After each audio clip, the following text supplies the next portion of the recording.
Cempalxochitl o flor de muerto, hay que sembrarlo por surco, terraza y canal. Los saluda el profesor Fernando Rivera Gómez. Que pasen buenas tardes desde el Rosal, Tototzinapa, Nometepe, Tetela de Ocampo, Puebla, México, América. Muchas felicidades, bonita gente. Felicidades a los que están cumpliendo años. Muchas gracias y muchas felicidades.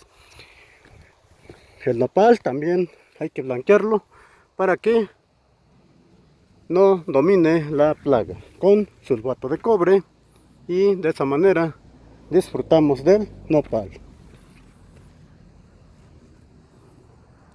Muchas gracias, bonita gente. Que pasen buenas tardes desde el Rosal, Tototzinapa.